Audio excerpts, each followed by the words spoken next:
할렐루야. 오늘 여러분들과 함께 죄에 직면하는 용기를 가져라, 죄에 직면하는 용기를 가져라 라는 제목으로 함께 말씀의 은혜 나누도록 하겠습니다. 이 말씀을 나눌 때에 크신 하나님의 은혜가 저와 여러분들 가운데 가득히 임하시기를 주님의 이름으로 축원합니다. 올해는 지난주까지 느헤미야와 이스라엘 백성들이 지난 100여 년 동안에 멈춰져 있었던 그 폐허가 되어져서 정말 아무도 살 수 없었던 그 예루살렘 성벽을 어떻게 그들이 쌓아갔는지 함께 말씀을 살펴보았습니다. 특별히 산발락과 도비아와 같은 외부의 그 방해와 그 비난과 조롱에도 불구하고 이스라엘 백성들이 느헤미야를 중심으로 한 손에는 칼을 들고 또 다른 한 손에는 쟁기를 붙잡고 계속해서 이 사명을 감당할 수 있었던 것은 바로 하나님께서 기뻐하시고 하나님께서 원하시는 하늘 사명임을 그들이 확신하였기 때문에 이와 같은 놀라운 일들을 그들이 감당할 수 있었던 것입니다. 그런데 오늘 말씀을 좀 보시면 외부의 문제, 외부의 방해보다 더 큰 내부의 문제가 있었음을 발견할 수 있게 되어집니다. 이스라엘 백성 공동체 안에 죄와 욕심이 가득했고요, 그로 인해서 갈등과 분열이 있음을 알 수가 있습니다. 무너진 예루살렘 성벽을 쌓는 일은 외부에 있는 것은 쌓으면 됩니다. 하지만 더 힘들고 더 중요한 문제는 사실 이 이스라엘 백성들의 신앙 공동체 안에 서로의 공동체가 깨어지고 무너져 있다는 겁니다. 서로가 서로를 더 믿지 못하고 사랑하지 못하고 섬기지 못하고 서로를 향해서 시기하고 질투하고 미워하고 갈등하는 모습들이 그들 안에 있었다는 것이지요. 오늘 우리가 읽지는 않았지만 느헤미야 5장 1절과 2절 말씀을 보시면 이렇게 기록이 되어 있습니다.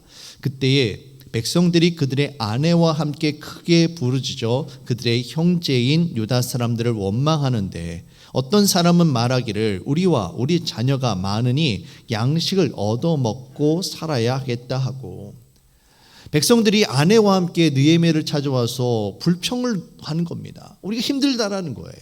그런데 그 이유가 뭔가 보았더니 그들이 이 아내와 함께 부르짖었다라는 것은 그들의 원망이 바로 이 집안 살림, 그들이 먹고 사는 문제와 관련이 있다라는 것을 우리는 알 수가 있었습니다. 바로 경제적인 어려움이 있었던 것이죠. 계속해서 3절 4절 말씀입니다. 어떤 사람은 말하기를 우리가 밭과 포도원과 집이라도 저당 잡히고 이 흉년에 곡식을 얻자 하고, 어떤 사람은 말하기를 우리는 밭과 포도원으로 돈을 빚내서 왕에게 세금을 바쳤도다. 여러분, 이들이 지금 어떤 삶을 살고 있었습니까? 한 100여 년 동안에 예루살렘 성벽이 없어서 그들을 지켜주고 보호해 줄 것이 없었습니다. 그러다 보니까 외부에서 적들이 계속해서 그들이 정말 농사를 지은 것들 다 뺏어가고요, 정말 집은 불태우고요, 어려운 가운데 있었습니다. 더군다나 보니까 그 해에 또 큰 흉년이 있었던 것 같아요. 그러다 보니 먹을 게 없는 겁니다. 너무도 힘든 것이죠. 그런데 여기다 엎친 데 덮친 격으로 피지배민족으로서 왕에게, 페르시아에게 많은 세금을 내야만 했습니다. 먹을 것은 없지요. 세금은 자꾸만 걷어가지요. 결국 어떻게 합니까? 있는 집, 밭, 저당 잡혀서 빚을 없습니다. 그래서 그것을 먹을 것을 구합니다. 그것을 가지고 세금을 낼 수밖에 없었던 거예요. 그런데 문제는 높은 이자와 계속되는 가난으로 인해서 돈을 갚을 길이 없는 겁니다. 그래서 결국 어떤 지경에까지 이르게 되어졌습니까? 이 빚 때문에, 이 돈 때문에 생명과도 같은 자기 자녀들을, 자식들을 노예로 팔게 되어지는 그런 안타까운 지경에까지 이르게 되어진 겁니다. 더욱 참담한 것은 이 과정 가운데 바로 유대 민족들이, 같은 민족인 유대 민족이 중간 상인 역할을 한 거예요. 가난한 집에 있는 자녀를 팔아서 다른 민족에게 파는데 중간에 유대 민족이 커미션을 받아 먹는 겁니다. 같은 민족인데 서로가 자녀들을 사고 팔았던 거예요. 이 팔려간 자녀들은 다른 나라 민족의 노예가 되어지고 비참한 삶을 살게 되어집니다. 이처럼 이스라엘 백성 공동체가 지금 완전히 무너져 있습니다. 특별히 가난한 자와 이 부자 사이에 서로가 서로를 믿지 못하고 불신과 반목이 생겼고요, 서로가 서로를 향한 불평과 원망이 가득한 겁니다. 이렇게 해서는 성벽을 다시 쌓는다 할지라도 아무런 의미가 없는 것입니다. 중요한 것은 눈에 보이는 성벽이 아니라 그 안에 살아가는 이스라엘 백성들의 그 공동체가 다시 무너져 있는 겁니다. 이 무너져 있는 이스라엘 백성들의 공동체를 어떻게 하나로 만들고 어떻게 다시 일으켜 세우느냐가 더 큰 문제였던 것입니다. 우리가 교회를 번듯하게 현대식으로 새로운 건물을 지었다 할지라도 그 안에 있는 성도님들이 서로 싸우고 다투고 갈등하고 시기하고 미워한다면 그것은 진정 하나님께서 기뻐하시는 믿음의 공동체라 말할 수가 없을 것입니다. 이와 같은 상황에 느헤미야가 어떻게 반응했고 이 문제들을 어떻게 해결했는가? 첫 번째, 느헤미야의 첫 번째 보인 반응은 바로 분노였습니다. 6절 말씀입니다. 내가 백성의 부르짖음과 이런 말을 듣고 크게 노하였으나. 어떻게 같은 민족끼리 서로가 서로를 좀 돌보지 못하고 다른 사람의 불행을 나 자신의 유익을 위한 기회로 삼을 수 있느냐? 특별히 백성들의 그 피고름을 빨아먹으며 자신의 배를 채웠던, 그들의 아픔을 돌보지 않고 자신의 욕심만을 채웠던 이 고위 관리들, 귀족들을 향해서 느헤미야가 분노합니다. 크게 분노를 해요. 우리가 하나님의 공의가, 하나님의 사랑이 이루어지지 않음으로 인해서 우리가 분노해야만 합니다. 거룩한 분노는 하나님의 일을 새롭게 만드는 창조의 에너지가 되어집니다. 그런데 문제는 분노만 해서는 안 된다는 것입니다. 거기에는 반드시 구체적인 대안과 구체적인 변화가 있어야만 합니다. 그래서 느헤미야가 이를 위해서 먼저 깊이 생각합니다. 거룩하게 분노하며 화를 내고 당장에 그들을 찾아가는 것이 아니라 그들을 만나서 이야기하기 전에 느헤미야가 먼저 깊이 생각을 합니다. 우리는 느헤미야가 기도하는 사람인 것을 알고 있습니다. 느헤미야가 이렇게 깊이 생각할 때 그냥 생각을 했을까요? 아니죠. 하나님 앞에 이 문제를 가지고 나아갑니다. 하나님, 어떻게 이런 일이 있을 수 있습니까? 어떻게 이런 문제가 우리들의 삶 가운데 찾아왔을까요? 어떻게 이 문제를 해결해야 될까요? 하나님의 음성을 듣고 하나님 앞에 기도하며 깊이 생각을 하기 시작을 합니다. 그리고 그 문제의 원인 앞에 직면하게 됩니다. 그것이 무엇이었습니까? 바로 귀족들과 민장들, 사회 기득권층에 만연한 죄 때문이었다는 것입니다. 7절과 8절 말씀입니다. 깊이 생각하고 귀족들과 민장들을 꾸짖어 그들에게 이르기를 너희가 각기 형제에게 높은 이자를 취하는도다 하고 대회를 열고 그들을 쳐서 그들에게 이르기를 우리는 이방인의 손에 팔린 우리 형제 유다 사람들을 우리의 힘을 다하여 도로 찾았거늘 너희는 너희 형제를 팔고자 하느냐 더구나 우리의 손에 팔리게 하겠느냐 하매 그들이 잠잠하여 말이 없기로. 이스라엘 백성들이 흉년과 이 가난으로 인해서 과도한 빚을 지게 되었는데 이 빚 때문에 자식을 잃어버리게 되는 이 모든 사건의 표면적인 원인은 바로 이 고위관리들의 고리대금 때문이었습니다. 고위관리들이 정말 높은 이자를 주고도 빚을 내고 그것을 갚지 않으면 그들의 것들을 빼앗는 거예요. 여러분, 부자들이 가난한 사람들에게 돈을 빌려주는 것 그 자체는 문제가 되지 않습니다. 문제는 뭐냐면 사람보다 돈이 먼저 우선시되는 거예요. 사람의 안위에는 관심이 없고 어떻게든 나의 이득을 늘리고자 하는 그들의 욕심이 문제였던 겁니다. 공동체 의식은 온데간데 없고 다른 사람의 어려움을 나의 유익을 늘리기 위한 기회로 삼고 있었기 때문에 느헤미야가 이처럼 불같이 화를 낸 거예요. 성경은 가난한 형제들에게 이자 없이 돈을 빌려줄 것과 가난한 자의 물건을 오랫동안 저당 잡지 말 것을 명령을 합니다. 출애굽기 22장 25절에서 26절 말씀입니다. 내가 만일 너와 함께한 내 백성 중에서 가난한 자에게 돈을 구워주면 너는 그에게 채권자같이 하지 말며 이자를 받지 말 것이며 내가 만일 이웃의 옷을 전당 잡거든 해가 지기 전에 그에게 돌려보내라. 가난한 자의 옷이나 집 같은 것은 생존에 있어서 절대적으로 필요한 수단이었습니다. 가난한 이들을 긍휼히 여기시고 그들을 불쌍히 여기시는 하나님의 마음이 성경 곳곳에 담겨 있는 것입니다. 문제는 이런 성경 말씀을 뻔히 알고 있음에도 불구하고 사회 지도자들이 그 특권층들이 형제의 그 이웃의 힘든 상황을 알고 있음에도 불구하고 그 어려운 상황을 이용해서 자신의 이득을 챙기고 있는 거예요. 그래서 느헤미야가 이처럼 분노한 것입니다. 이처럼 고위 관리들과 사회 특권층들이 고리대금을 할 수 있었던 그 이유가 무엇입니까, 여러분? 이스라엘 백성 공동체에 대한 관심과 사랑의 마음이 없기 때문이에요. 또한 하나님 나라 백성에 대한 사랑과 긍휼의 마음이 그들에게는 없었던 것입니다. 그리고 무엇보다도 그들은 하나님의 말씀에 따르지 않았습니다. 이것이 단적으로 보여주는 것이 무엇입니까? 그것은 바로 그들의 마음 가운데 하나님을 경외하는 마음, 하나님을 두려워하는 마음, 하나님께서 눈동자와 같이 나의 삶을 지켜보고 계시다는 그 의식이 없었기 때문에 그들이 자신의 욕심대로 그렇게 살아갈 수 있었다는 거예요. 만일 그들이 하나님을 경외하고 그들이 만일 하나님을 두려워했다라면 하나님의 말씀인 이 성경을 지켰을 것입니다. 그들이 만약 하나님을 경외했다라면 하나님께서 사랑하시고 하나님께서 긍휼히 여기신 하나님 나라 백성들을 당연히 돌보았을 것입니다. 하나님의 말씀을 지키지 않고 하나님 나라 백성들을 긍휼히 여기지 않았다라는 것은 그들의 마음 가운데 하나님을 두려워하는 마음이 온데간데 없고 오직 자기 자신의 유익만을 추구하고자 하는 인간의 욕심과 그로 인한 죄악만이 그들 안에 가득했다는 것입니다. 사랑하는 성도 여러분, 우리가 죄를 죄라고 인정하고 고백할 수 있는 용기가 필요합니다. 우리 공동체 안에 있는 갈등은 거의 대부분 우리 안에 있는 이 인간적인 욕심과 죄로 인한 죄 때문에 일어나는 문제들이 거의 대부분이에요. 이 죄의 문제를 해결하지 않고서는 결코 온전한 하나님 나라 백성 공동체를 세워갈 수가 없습니다.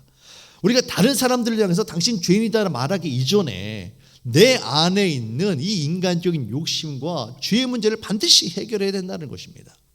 느헤미야 입장에서 이 귀족들과 고위 관리들을 불러놓고 당신들 잘못했습니다, 그들의 죄를 지적하는 일은 결코 쉬운 일이 아니었습니다. 여러분, 느헤미야가 지금 예루살렘에 도착한 지 얼마나 됐습니까? 아마 한 30일, 한 달 정도 됐을까? 그 정도예요.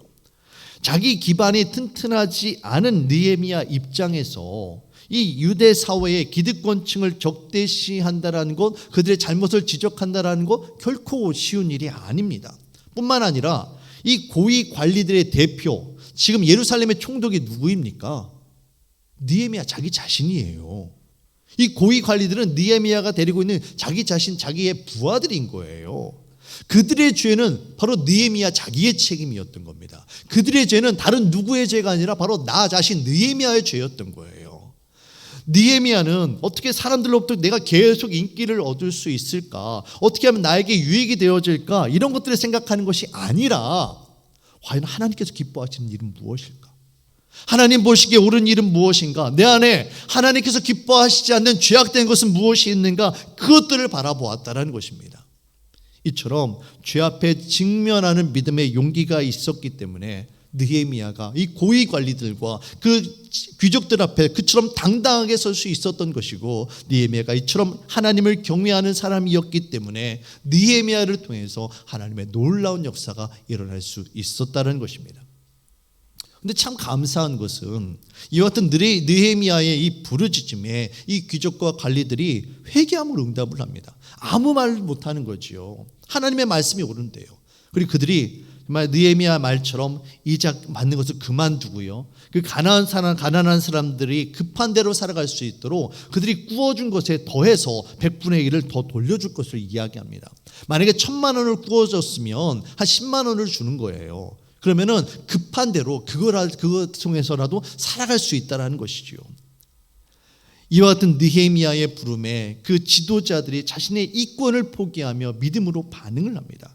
12절 말씀입니다. 그들이 말하기를 우리가 당신의 말씀대로 행하여 돌려보내고 그들에게서 아무것도 요구하지 아니하리라. 그리고 이와 같은 지도자들의 용기 있는 그 믿음의 행동에 백성들이 환호하며 여호와를 찬송을 합니다. 13절 후반부의 말씀입니다. 회중이 다 아멘하고 여호와를 찬송하고 백성들이 그 말한 대로 행하였더라.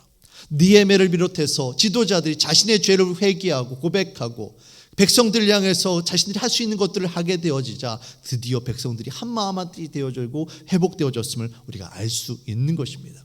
사랑하는 성도 여러분, 이와 같은 믿음의 용기가 저와 여러분들 가운데 있으시기를 주님의 이름으로 축원합니다. 믿음의 공동체를 세우는 일은 결코 세상의 방법으로 완성되어지지 않습니다.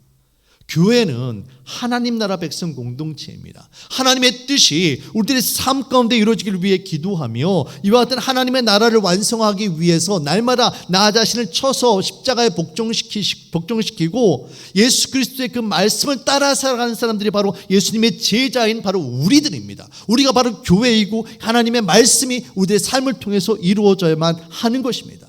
우리가 교회를 세우기 이전에 앞서서 우리 안에 있는 하나님의 성전, 내 안에 예수 그리스도의 십자가를 온전히 세워야 하는 줄로 여러분 믿으시길 바랍니다. 사도 바울이 로마서 12장 2절에서 이렇게 이야기합니다. 너희는 이 세대를 본받지 말고 오직 마음을 새롭게 함으로 변화를 받아 하나님의 선하시고 기뻐하시고 온전하신 뜻이 무엇인지 분별하도록 하라. 세상의 흐름을 따라서 남들 다 한다고 똑같이 행동하는 것이 아니라 하나님을 두려워하는 마음으로 하나님의 뜻을 이루어가며 살아가는 저와 여러분들이 되어주시기를 주님의 이름으로 축원합니다. 우리가 죄에 직면함으로 회개하지 않는다라면, 우리가 결코 변화되어지지 않는다라면 이와 같은 거룩한 변화 없이는 온전한 믿음의 공동체는 결코 세워질 수 없는 것입니다. 여러분, 이스라엘 백성들이 성벽을 쌓을 때 어디에서부터 시작을 했습니까? 자기 집 앞에 자기가 관련된 것부터 시작을 했잖아요. 자기 집, 자기 가정, 학교, 바로 자기 가까운 곳에서 시작했다란 말이에요. 마찬가지입니다. 믿음의 공동체를 세우는 일 또한 다른 사람들 이야기할 게 아니라 나 자신부터 먼저 시작해야 된다는 겁니다. 내가 먼저 죄 가운데 떠나서 온전한 하나님 나라 백성으로서 세워져 갈 때 믿음의 공동체가 온전히 세워짐을 여러분 깨달으시길 바랍니다. 여러분, 성경은 다윗을 향해서 하나님의 마음에 합한 사람이라고 이야기합니다. 다윗이 이처럼 하나님의 마음에 합한 사람이라고 불리운 이유가 무엇일까요? 다윗이 아무런 죄가 없어서요? 정말 거룩한 사람이어서요? 아니에요. 다윗도 우리와 똑같은 죄인이었습니다. 아니면 어쩌면 우리보다 더 했을지도 모르겠어요. 다윗은 남의 아내를 빼앗기 위해서, 자기 자신의 욕심을 채우기 위해서 자신의 그 신복, 정말 그 남편을 자신의 권한을 이용해서 전쟁터로 몰아넣고 죽인 사람이 바로 다윗이에요. 하지만 이 다윗이 이처럼 범죄하였음에도 불구하고 그가 하나님의 마음에 합한 사람이라고 불릴 수 있었던 그 이유가 무엇입니까? 그것은 바로 다윗이 자신의 죄를 깨닫고 하나님 앞에 그 죄를 인정하며 자신의 잘못을 고백하는, 바로 죄에 직면하는 회개의 사람이었기 때문인 것입니다. 시편 51편에서 다윗이 밧세바와 동침한 이후에 선지자 나단이 그의 죄를 고발하였을 때 자신의 죄를 회개하며 지은 시가 바로 시편 51편입니다. 특별히 10절에서 12절 말씀을 보시면 이렇게 기록되어 있습니다. 하나님이여, 내 속에 정한 마음을 창조하시고 내 안에 정직한 영을 새롭게 하소서. 나를 주 앞에서 쫓아내지 마시며 주의 성령을 내게서 거두지 마옵소서. 주의 구원의 즐거움을 내게 회복시켜 주시고 자원하는 심령으로 주사 나를 붙들어 주소서. 하나님이 저를 떠나시면 저는 죽습니다. 주님, 저를 주님 앞에서 쫓아내지 마시옵소서. 하나님 앞에 자신의 죄를 고백하며 하나님을 경외하는 이 다윗의 마음이 이 시편에 담겨 있는 것입니다. 이처럼 하나님을 두려워하고 회개하는 심령이 바로 하나님의 마음에 합한 사람임을 여러분 깨달으시길 바랍니다. 비록 우리가 실패하고 우리가 넘어지고 계속 죄를 짓지만 그럼에도 불구하고 다시 일어서서 다시 십자가를 붙잡고 하나님의 뜻 가운데 살아가기 위해서 날마다 자기 자신을 쳐서 복종시키는 사람, 나 자신에 있는 그 죄에 직면하는 사람, 이 사람이 바로 하나님의 마음에 합당한 사람임을 여러분 믿으시길 바랍니다. 사랑하는 성도 여러분, 우리 안에 다윗처럼 자신의 죄 앞에 직면하는 믿음의 용기가 있기를 주님의 이름으로 축원합니다. 비록 아프고 비록 힘들고 어렵다 할지라도 각자의 삶 가운데에 하나님께서 주인 되시는 삶을 살아갈 때에 우리의 가정과 우리의 교회가 변화될 것이고 하나님의 나라가 우리 안에 온전히 세워질 줄로 믿습니다.